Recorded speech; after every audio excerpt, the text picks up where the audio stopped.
Mogwai. I don't know, some Chinese word. I just call him Gizmo. There's 3 rules you've got to follow. Out of the light. Don't get him wet. Never feed him after midnight.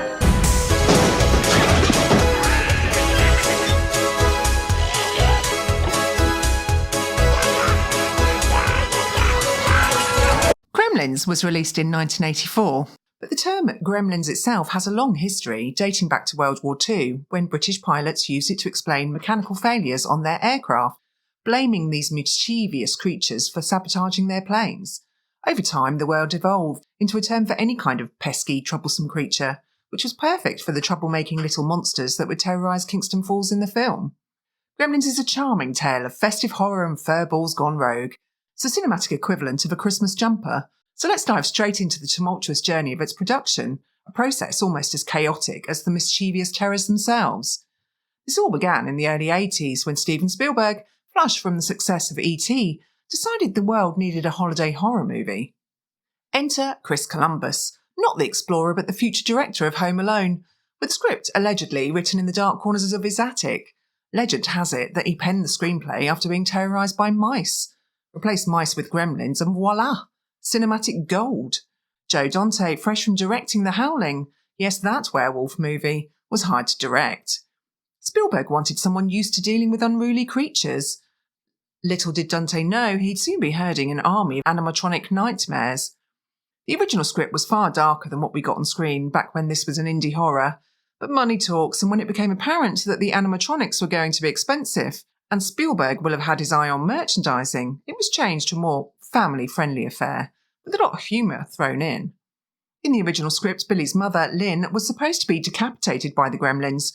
Her head was to be thrown down the stairs for Billy to find upon returning home. Another scene that was removed involved the Gremlins eating Billy's dog Barney. Initially, Gizmo was supposed to transform into Stripe, the main antagonist. Yes, the cute, although a bit fugly and Gremlins Mogwai, was the bad guy. This plot point was changed by Spielberg, who felt that Gizmo's cuteness should be preserved for merchandising and audience appeal, leading to the creation of Stripe as a separate character. But the real gremlins of the production were the pesky animatronic puppets. Designed by Chris Wallace, these cutting-edge creations were the peak of 80s special effects. And by cutting-edge, I mean they barely functioned. Gizmo, the adorable Mogwai, was a diva of the highest order. His animatronic mechanisms were so fragile that production was regularly halted to fix his blinking eyes or malfunctioning ears. The crew hated Gizmo, not for his cuteness, but because every day he'd break down, causing delays and driving Dante to the brink of madness. Rumour has it that Dante pitched a scene where Gizmo was eaten by gremlins, only for Spielberg to veto it. Spielberg's reasoning? Gizmo is the star. He stays cute. In the early production of Gremlins, a capuchin monkey was used to play one of the Mogwai, dressed in a furry costume to resemble Gizmo's offspring. The idea was to capture the Mogwai's playful, lifelike movements by using a real animal. However, things didn't go as smoothly as planned. The monkey, already a bit of a handful, became difficult to control, especially when wearing the costume. It would often get very excited or restless, causing absolute carnage on set. The monkey even attacked some of the puppets, leading to delays in filming. Eventually, the filmmakers decided to rely more on puppets and animatronics for the Mogwai scenes. And then there were the Gremlins themselves. Wallace created dozens of puppets, each needing multiple puppeteers. A single scene like the infamous bar sequence required days of shooting. The crew eventually resorted to using mannequins in the background to save time. If you squint during that scene, you might spot one or two frozen in mid-chaos like a bad wax museum exhibit. Each Gremlin and Mogwai puppet was an engineering marvel. Some required up to a dozen puppeteers at once. Even the simplest movements were a nightmare to coordinate. And remember, we're talking about the pre-CGI era. These puppets had to do it all: scurry, scream, carol sing, and explode in a microwave. It was a lot of work for a handful of people. So Gremlins wasn't all fun and games for the production crew, unless of course you consider the occasional freaked out monkey in a costume fun. When the dust settled, Dante handed over a film that was, shall we say, not exactly PG. Remember Mrs. Deagle's high-speed stairlift to the heavens, or the Gremlin in a blender?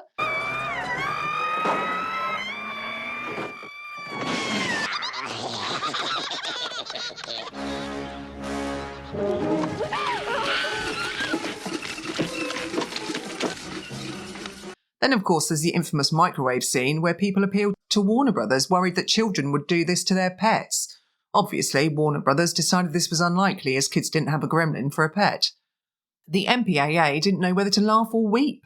Ultimately, Gremlins, along with Indiana Jones and the Temple of Doom and Poltergeist, were so disturbing that Spielberg himself suggested the creation of the PG-13 rating. And you thought Gizmo was a trendsetter. So what does Christmas meeting chaos sound like? Well, the score for Gremlins is like the movie itself, a bizarre cocktail of festive cheer, menacing mischief, and just enough madness to make you question your traditions. Composed by the legendary Jerry Goldsmith, yes, the same man who gave us the haunting tones of Alien and the sweeping majesty of Star Trek, it's a sonic journey that manages to feel both Christmassy and like a full-blown gremlin infestation. When Goldsmith signed on to Gremlins, he probably thought he was scoring a charming little horror comedy. Instead, he found himself wrangling a musical beast as unpredictable as the Gremlins themselves.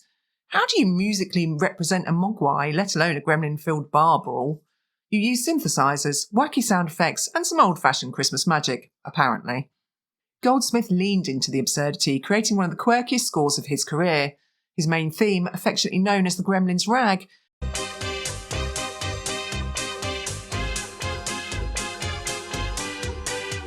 it's a jaunty, chaotic tune that sounds like what you'd get if an orchestra collided with a malfunctioning toy factory. It's equal parts hilarious and unsettling, perfectly encapsulating the dual nature of the film. Imagine the meeting where he pitched this. Let's make it sound like Christmas, but with aliens invading a toy store. The result, a score that swings from tender to terrifying at the drop of a Father Christmas hat. For example, the sweet, tinkly lullaby that accompanies Gizmo's arrival could lull you into a sugar-plum dream. What's he doing? Singing. Okay. Gizmo, look up here a minute.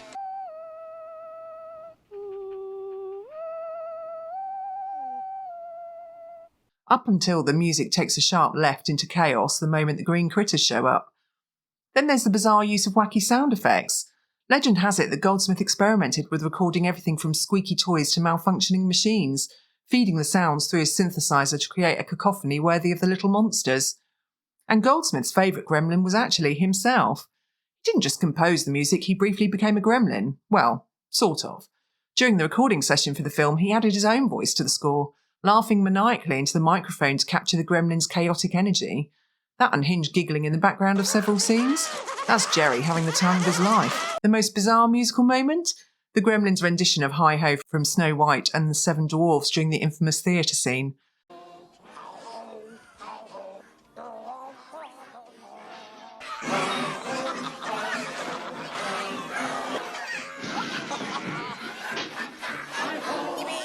Goldsmith didn't compose that one, but his score leads us straight into it, as if to say, sure, why not?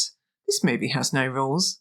Goldsmith's work on Gremlins proved that festive music doesn't have to be all jingle bells and choir boys. It can be weird, wonderful, and a little bit terrifying, just like Christmas itself. So what happens in this thing? Well, the Gremlins plot is summed up by a Mogwai, Mayhem, and Murphy's Law. The plot is deceptively simple. Boy meets cute creature, boy unknowingly breaks instructions, cute creature spawns chaos gremlins, gremlins proceed to destroy everything in sight. It's a Christmas Carol if Scrooge had been replaced by a Mogwai and the ghost of Christmas present was an exploding microwave. So let's break it down, shall we? Act 1. The gift that keeps on giving and breeding. We open on Randall Peltzer, the quintessential dad trying his best, searching for a unique Christmas gift for his son Billy. Naturally, this leads him to a sketchy shop in Chinatown. I have him. It's a present for my son for Christmas. It's exactly what I've been looking for, and I've been everywhere. I'm sorry. Mogwai not for sale. With Mogwai comes much responsibility. What about your grandfather? Forget what he said. Look, mister, there's 3 rules you've got to follow. He hates bright light, especially sunlight. It'll kill him. And keep him away from water. Don't get him wet. The rule you can never forget, never feed him after midnight. Cut to Billy, who, despite his intentions, finds himself in the midst of one accidental disaster after another. In his defence, he's a small-town guy juggling a bank job, a crush on Kate, and a dog that's constantly in mortal peril. Cue the water spill, and suddenly Gizmo's got kids. And by kids, I mean creepy, slightly off-brand versions of himself. Act 2 is Gremlins Gone Wild. Of course the rules get broken again, but this time it's not Billy's fault, thanks to a conveniently broken clock. The Gremlins end up getting their midnight snack and undergo their transformation. Out go the cuddly Mogwai, in come the actual Gremlins, who look like a punk band got spliced with a velociraptor. The Gremlins waste no time turning Kingston Falls into their personal playground of destruction. They slash tyres, tamper with traffic lights and terrorise the locals. But let's be honest, the town kind of deserves it. Mrs. Deagle is a walking lawsuit waiting to happen, and half the residents seem like they'd fit right into a Stephen King novel. Coincidentally, Kingston Falls is the same Universal set used for Hill Valley in Back to the Future, where the clock tower plays a central role. All they did was enhance the lighting and use many metric tons of fake snow. Act 2 highlights? A gremlin gets blended into goo, another one gets microwaved, and yet somehow Billy keeps finding time to flirt while his town descends into literal anarchy.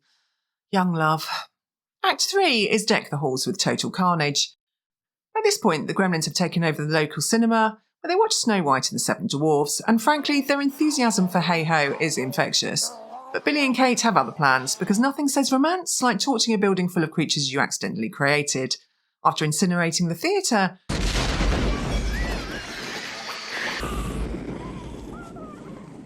the couple faces off against Stripe, the leader of the Gremlins, who's decided that a department store is the perfect place for a final showdown.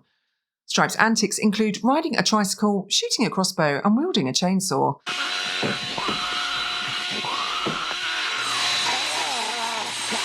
Basically everything you'd expect from a gremlin who's seen Rambo one too many times. In the end, Gizmo saves the day by opening a window and letting sunlight obliterate Stripe. Yes, the same Gizmo who spent most of the movie getting yeeted across the room by gremlins. Truly a redemption arc for the ages. The epilogue? Thanks for nothing, Dad. The film wraps up with the wise old shopkeeper returning to reclaim Gizmo, because clearly the Peltzer family cannot be trusted with anything more complex than a toaster. He delivers a stern lecture about responsibility and respect for nature, which lands a bit awkwardly after 90 minutes of gremlin-fueled carnage. Billy looks heartbroken as Gizmo departs, but don't feel too bad for him. His town may be in ruins, but at least he scored a date. So who is in this fabulous dark comedy of Christmas bedlam? First up, there's Zach Galligan, who played Billy Peltzer, the hero of the story. His portrayal was perfect for someone who had absolutely no idea how to deal with a town full of gremlins. Interestingly enough, Galligan wasn't the first choice for the role.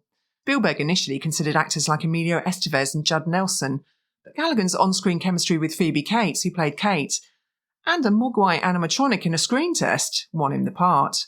No, don't shake. Can I pick him up, Dad? Sure, go ahead. Just be careful. You gotta be gentle.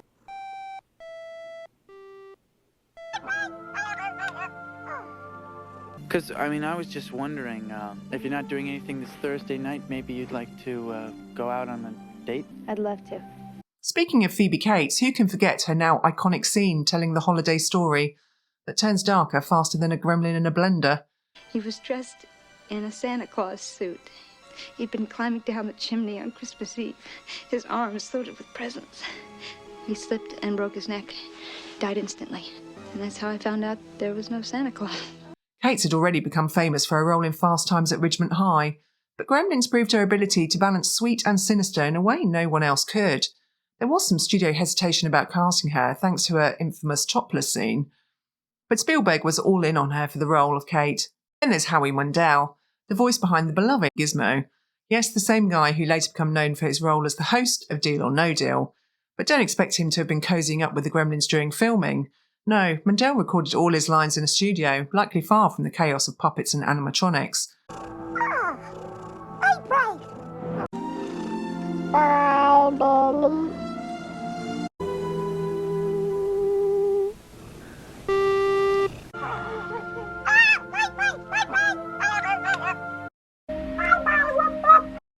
Meanwhile, Frank Welker, who voiced Stripe, the leader of the bad Gremlins, took on his role with a flair that made him famous in the animated world, later voicing Fred from Scooby-Doo.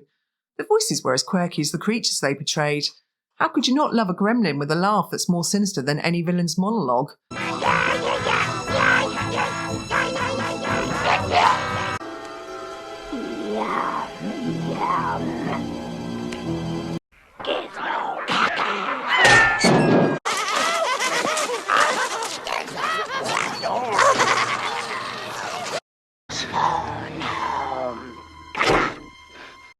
And let's not forget Corey Feldman, who played the quirky, slightly awkward yet somehow indispensable character Pete.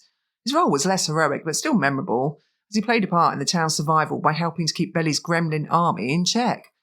Feldman's inclusion in the films was part of the film's perfect mix of young characters, adding to that 80s vibe of high-energy, slightly rebellious youth.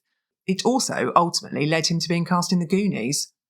Now, Gerald Hopkins as Judge Reynolds. Well, Gerald is the smarmy co-worker we all hate, the kind of guy who talks about maximising efficiency while doing literally nothing useful himself.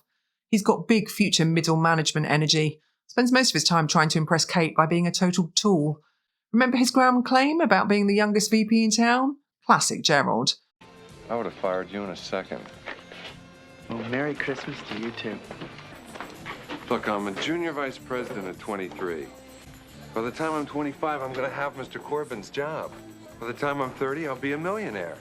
He's probably the type who'd list leadership as a skill on his LinkedIn while outsourcing all his actual work to interns.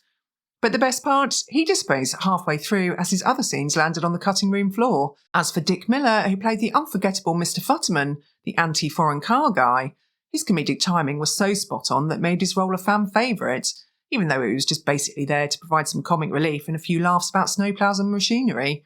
You gotta watch out for the foreigners because they plant gremlins in their machinery.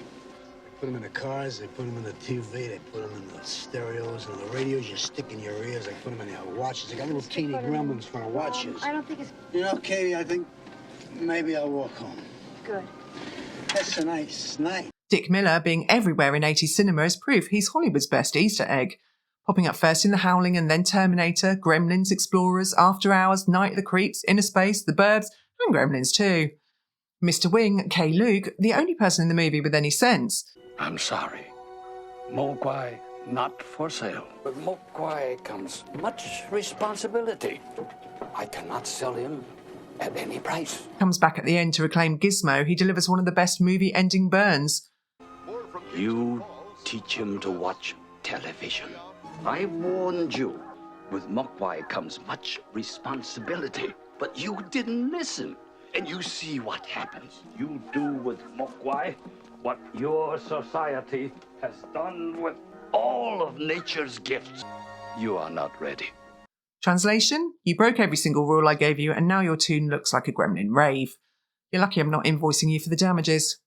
Let's be real, Mr. Wing is the real hero.